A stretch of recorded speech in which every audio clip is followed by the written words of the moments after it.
I decided to host a game jam, even though I am horrible at programming. Here was the result.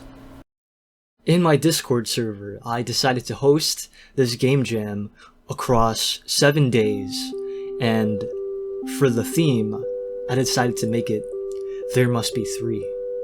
And I intentionally made this very vague so that you can interpret this whichever way you want.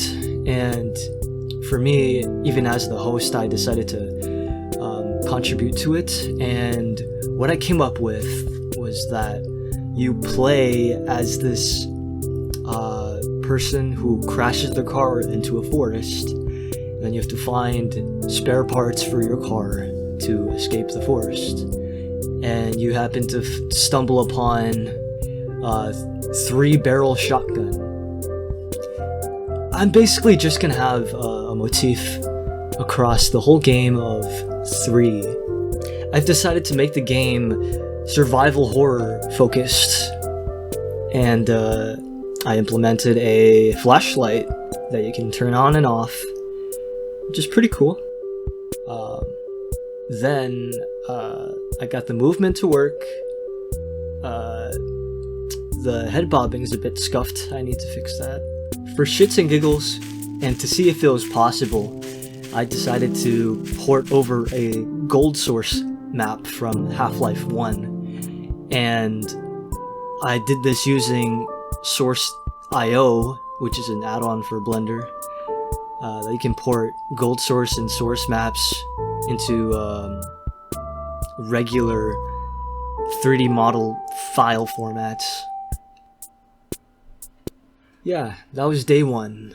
On day 2, I decided to make a 3-barrel shotgun 3D model in Blender. And the topology, let's say, was interesting. I finally finished it at 11 p.m. and I had a test the next morning, so I was just fucking tired as hell. Oh yeah, and the flashlight has noise now. Yeah, that was day 2. On day 3, I finally finished the animations for the gun, and they were very painful to make. Either for my own lack of competence for modeling and rigging, or just lack of knowledge for Blender in general. I ran through this massive hurdle of trying to get the model to import properly into Godot, but it was just not working properly, and I figured out that it was just an issue with parenting within Blender. So it was not a Godot issue, it's just Blender. So that ate up a lot of my time today. I've added in the beginning to a pickup system for the gun pickup, and I've added a few sound effects.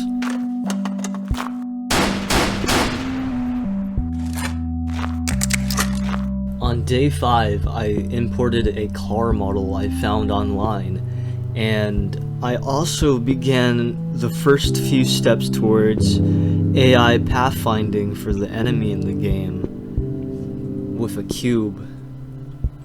On top of that, I added a bunch of other miscellaneous items like flares, items that you have to pick up as parts for your car. Yeah, that was it for day 5. Day 6 was solely focused on trying to model the enemy for the game, and basically just conceptualizing what I wanted for an enemy for the game. So I imagined a shadow zombie, or that's what I referred to it as. I did not want to animate legs since I don't want to learn how to do inverse kinematics yet for legs and the ground, so I just decided it would be much easier if the enemy was like a ghost with no legs. I also looked at the view models for my gun and hands and noticed that they didn't look that good. they looked pretty retro. So I did not want that terrible looking shading over the enemy as well, so I just decided to make the enemy completely black and only have the eyes have an emissive texture with red, and of course I had to give it 3 eyes because of the 3 motif, and I just decided to make it have 3 fingers as well on each hand, and a beak too, because why not? It looks like a crow now. For the last few days of the game jam, I finally finished the main level, which I made in Hammer, and I ported it into Godot to use. I finished with a couple hours to spare, and I got a lot of good feedback from a lot of people who've played the game, and I'm pretty happy with what I've made. There's a few things I could have fixed, but it's all good.